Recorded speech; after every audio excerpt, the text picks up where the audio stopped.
Halo Sobat Sempati semua, kembali lagi bersama aku Arik dan Aku Kalisa di Sempati TV. Nah Sobat Sempati semua, kali ini kita kedatangan tamu yang spesial banget lagi ya Kalisa, bener? Iya bener banget nih. Dari mana nih Kalisa kalau boleh tahu Sobat Sempati semua nih? Dari kejaksaan dong. Bener banget. Mungkin nggak afdol kalau kita nggak minta perkenalan diri dulu ya dari bapak-bapaknya. Mungkin boleh kita minta perkenalan diri dari Pak Pengki dulu. Terima kasih Arik dan Kalisa di Sobat Sempati.tv Iya. di SMA 4 Bukit Tinggi. Perkenalkan, nama saya Pengki Sumardi, jaksa di Kejaksaan Negeri Bukit Tinggi. Jabatan saya di Kejaksaan sebagai Kepala Seksi Intelijen. Pak Ferik. Oh ya, terima kasih. Assalamualaikum warahmatullahi wabarakatuh. Terima kasih sudah diundang di Sempati. Sempati.tv. Iya. Nama Erik dan Kalisa. Nama saya Ferik Demiral SH. Saya selaku jaksa penuntut umum pada Kejaksaan Negeri Bukit Tinggi yang ditugaskan pada bidang intelijen. Oh, Ya. oke. Baik. Nah, Sobat Sempati semua, bapak-bapak ini tadi sudah memberikan materi-materinya ya Pak di Ya. atas untuk sosialisasi tentang generasi emas anti korupsi dan anti narkoba. Nah, kalau boleh tahu nih Pak, gimana sih first impression-nya datang ke SMA 4 Pak? Mungkin boleh dari Pak Pengki dulu. Terima kasih Arik dan Kalisa. First impression ya, atau pesan kami ke sini itu sangat positif Pak. Sambutannya alhamdulillah sangat baik. Ketika kami menyampaikan materi, sambutan dari adik-adik siswa sangat antusias. Banyak permasalahan yang ditanyakan, apalagi ini materi yang kita sampaikan terkait dengan masalah yang sering dihadapi oleh anak-anak remaja usia sekolah. Jadi bagi mereka banyak hal-hal baru yang kita sampaikan yang mungkin selama ini mereka pernah dengar, pernah tahu, tapi tidak mengenal secara lebih dalam. Jadi kami sampaikan beberapa hal, beberapa tentang narkoba, tentang undang-undang ITE, tentang undang-undang peradilan anak, dan beberapa hal lain yang sering terjadi di lingkup usia remaja ini, di usia sekolah, SMP dan SMA. Jadi alhamdulillah pesan kita atau pesan kita di sini sangat baik.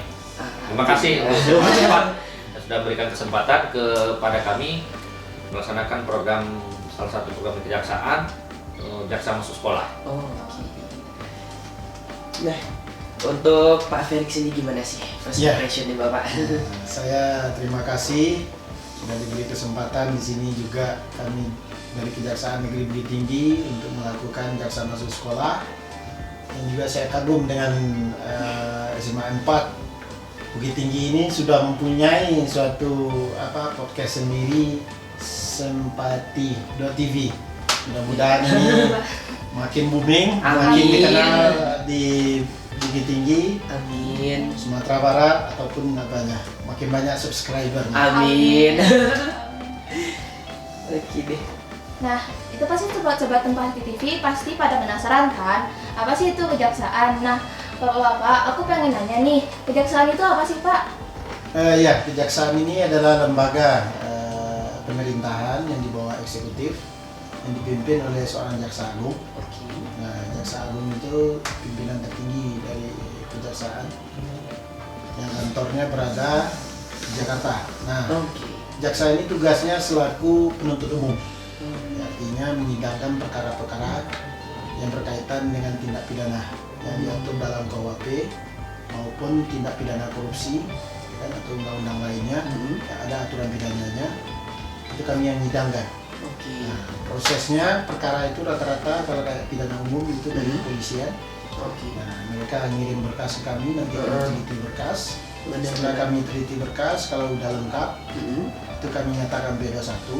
Kalau ada kekurangan secara material formil, artinya ada aturan-aturan hukumnya yang belum terpenuhi oleh penyidik, nanti kami kembalikan lagi berkasnya. Oh. Itu ada P18, P19 nih. Oh. Di masyarakat umum udah tahu itu apa itu P18, P19, kode-kode surat yang ada di internal kami kejaksaan. Oke. Nah, kalau udah dipenuhi P18, P19 baru di P21. Setelah P21 baru itu disidang. Oh, di sidang. Nah, kita limpahkan ke pengadilan. Iya. Kalau di sini di Uriania. Oke. arah ke Pacuan Kuda. Heeh. Nah, di situ ada pengadilan negeri Bukit Tinggi. Di situ kami limpahkan berkas perkaranya. Nanti mereka mengeluarkan penetapan jadwal sidang. Nah, nanti kami hadirkan Oke. terdakwa itu ke Terdakwa. depan persidangan, kita dudukan di kursi pesakitan. Nah, di situ kita bacakan tuntutan, kita Iya. hadirkan saksi, mungkin saya percepat aja. Heeh. Hadirkan saksi, nanti juga diberikan hak-haknya juga dari terdakwa mau menghadirkan saksi yang meringankan Iya, benar, atau apa. Nah, dari situ nanti baru dibacakan tuntutan, dari tuntutan nanti ada namanya pledoi, Heeh. pembelaan dari terdakwa. Nah, diberikan juga hak-haknya karena walaupun dia di penjara masih statusnya masih terdakwa, belum dinyatakan bersalah. Bersalah, benar. Praduga tidak bersalah. Oke. Jadi kita terdakwa itu belum Iya. bisa kita pastikan dia bersalah, karena penuntut umum juga belum bisa memastikan, karena itu kita butuh hakim Oke. untuk memutuskan. Nah, setelah nanti diputus, kalau dia menerima, kami juga dari pihak pemerintahan, Iya. kan jaksa ini mewakili Iya. keadilan yang ada di tengah masyarakat, Iya, benar. ya kan? Mewakili ketertiban umum. Kalau dia menerima, kita dari pemerintahan, jaksa juga menerima putusan yang telah dijatuhkan oleh hakim, kita mengeksekusi. Oke. Nah, jadi itu tugas jaksa, mengeksekusi terdakwa yang telah dijatuhkan hukum, telah mempunyai kekuatan hukum tetap. Artinya kekuatan hukum tetap itu terdakwa menerima, dari pemerintahan juga sudah menerima atau penuntut umumnya. Oke. Potong dikit nih Pak. Ya. Kalau boleh tahu sih Pak, tadi kan ada hakim dan juga ada jaksa penuntut umum. Bedanya apa sih Pak? Karena kan mungkin sahabat simpati semua ada dengar beberapa kasus yang lagi viral sekarang di KD Pak. Ada dari jaksa penuntut umum ada tuntutannya hukuman sekian tahun gitu, dan hakimnya memutuskan yang lain. Bedanya apa sih Pak di antara tugas itu? Mungkin boleh Pak Pengki yang menjawab. Terima kasih. Jadi terkait dengan perbedaan antara hakim dan jaksa ya. Kalau jaksa itu seperti dijelaskan oleh Pak Ferry itu di bidang penuntutan, Iya. dia mengajukan tuntutan membela hak-hak korban. Kalau hakim itu lembaga peradilan di bawah Mahkamah Agung, dia memutuskan. Oke. Jadi bisa saja itu berbeda, karena itu hakim, jaksa punya aturan atau pandangan sendiri terhadap perbuatan atau pidana yang dilakukan, dan hakim juga punya pertimbangan sendiri. Oh. Jadi begitu. Jadi perbedaan terkait dengan kewenangan yang ada pada lembaga-lembaga tersebut. Di kejaksaan kewenangannya di bidang penuntutan, kalau hakim di bidang peradilan. Oke. Nah, kita sama-sama bersidang di pengadilan. Jadi bisa diistilahkan si jaksa menuntut untuk mendapatkan hukuman tersebut dan hakim yang memutuskan. Ya. Oke. Baik. Nah Pak, kalau boleh tahu untuk di Bukit Tinggi sendiri nih Pak, kasus yang biasa atau paling sering ditangani apa Pak? Terima kasih. Untuk perkara yang cukup menonjol ya, data yang ada itu di Bukit Tinggi itu narkotika itu cukup tinggi, yang kemudian terkait dengan perlindungan anak juga cukup tinggi di Bukit Tinggi, dan kemudian tindak pidana lainnya emosional seperti pencurian dan pidana-pidana lain. Tapi yang menonjol itu ada dua tindak pidana itu yang cukup tinggi. Nah, pertanyaan selanjutnya ya Pak, apa sih hubungan kejaksaan dengan anti korupsi dan anti narkoba Pak? Jadi terima kasih. Jadi kalau terkait dengan anti korupsi, salah satu kewenangan yang dimiliki oleh kejaksaan yang sudah dijelaskan oleh Pak Ferry tadi, kejaksaan juga memiliki kewenangan melakukan penyidikan terhadap tindak pidana korupsi. Itu diatur dalam undang terkait tindak pidana korupsi dan undang-undang kejaksaan. Jadi jaksa jika ada mengetahui ada di suatu instansi atau lembaga atau yang terkait dengan korupsi atau penyelewengan uang negara, jaksa bisa melakukan penyidikan terhadap adanya laporan atau dugaan tersebut. Kemudian terkait dengan narkoba, jaksa memiliki kewenangan melakukan penuntutan. Jaksa juga bisa menuntut untuk dihukum terhadap pelaku tindak pidana narkotika. Nah, biasanya Kak, kan ini pelaku narkotika nih Kak.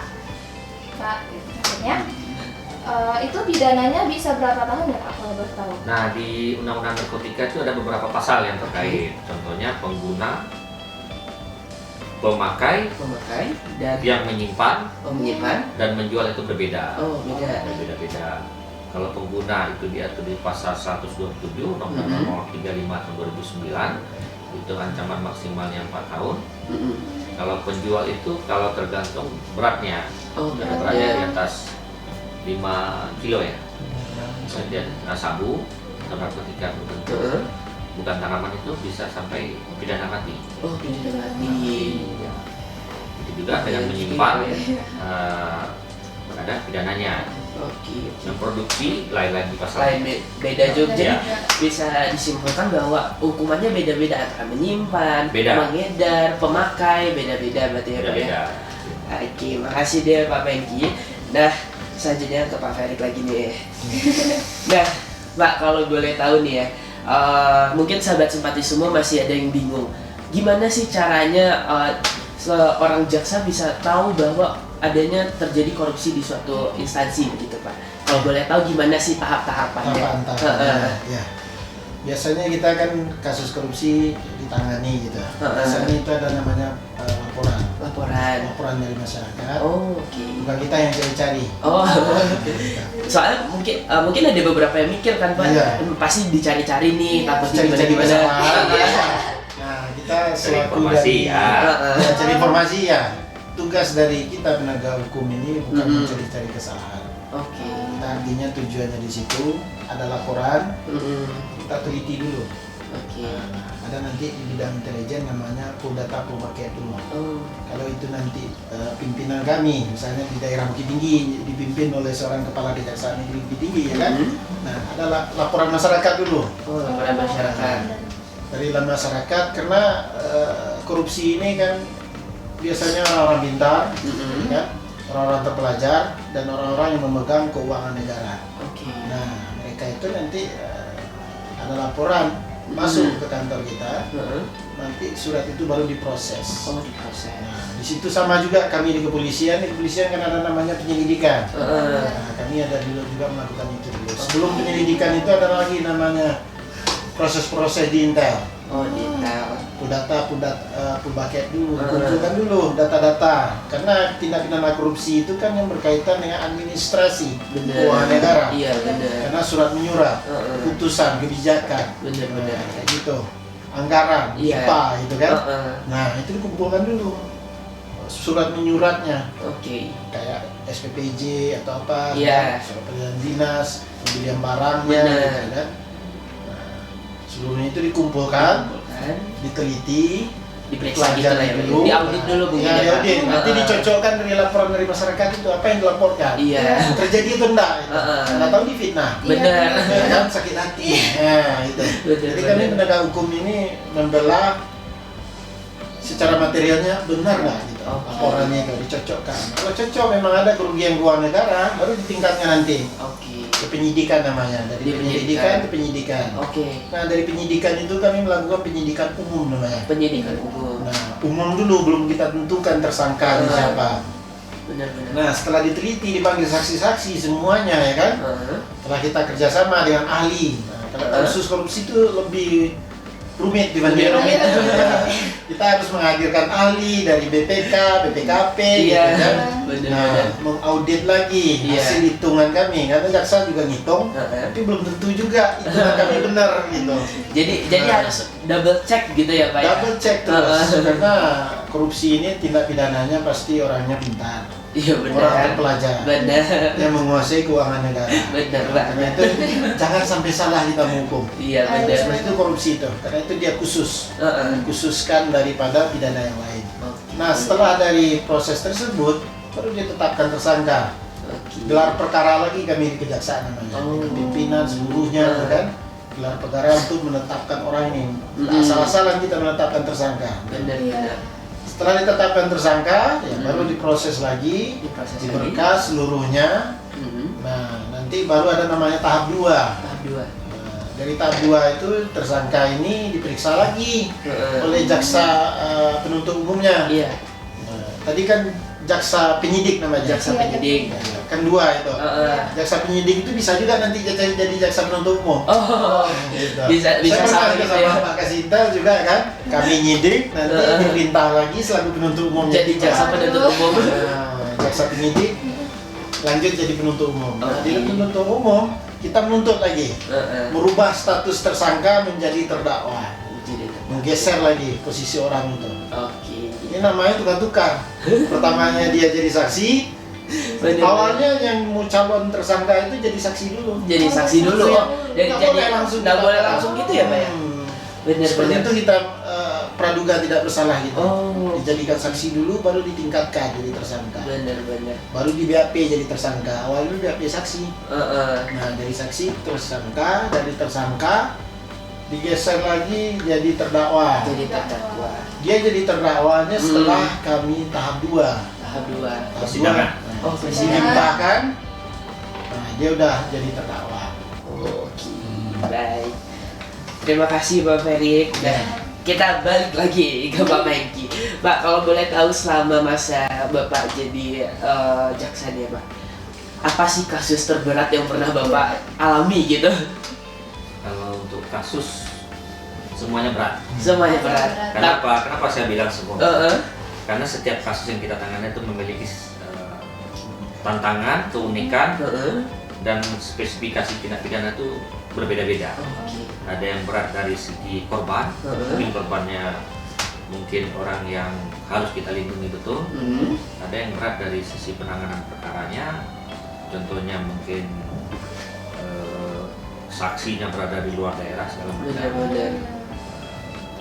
Ada yang dari tersangkanya berat, contohnya kita menghadapi persidangan orang asing. Oh, Itu tantangan oh. sendiri. Saya pernah menghadapi Orang luar negeri gitu ya, Pak? Iya, Oke. ada orang Afrika itu yang tidak bisa berbahasa Indonesia. Aduh, susah tuh. Susah banget. Itu tantangan, jadi Iya. setiap perkara itu memiliki keunikan, Keunikan tantangan sendiri. Benar-benar. Dia tidak bisa berbahasa Indonesia, atau tidak bisa berbahasa Inggris, cuma bisa berbahasa negaranya. Dan kita bisa mencari penerjemah. Harus ada translatornya ya, Pak. Tantangan sendiri ya. Mungkin itu.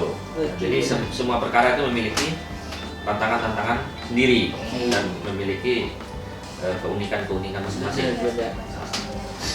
Oke. Dah, sahabat-sahabat semua, kita udah sampai di penghujung dari podcast kita. Udah lumayan lama kita untuk melakukan podcast kali ini. Kalau boleh tahu nih Pak, pertanyaan terakhir, quotes untuk anak muda gitu, untuk si anti narkoba dan anti korupsi nanti. Jadi mungkin pesan saya untuk adik-adik, saya panggil adik-adik ya, karena Boleh. di bawah umurnya, kenali hukum, jauhi hukuman, hindari terlibat masalah hukum. Jauhi narkoba, jauhi tindak pidana lainnya. Benar-benar. Ya, ingat, adik-adik punya masa depan semua yang cukup panjang. Oke, terima kasih Pak Pengki, terima kasih Pak Ferik sudah mau untuk datang pada podcast kali ini. Mungkin itu aja ya Kalisa ya. Mungkin kita closing lagi. Boleh Kalisa. Nah, sekian dulu podcast untuk hari ini. Sampai jumpa di podcast-podcast selanjutnya. Jangan lupa untuk like, comment, share, dan subscribe dan sampai jumpa.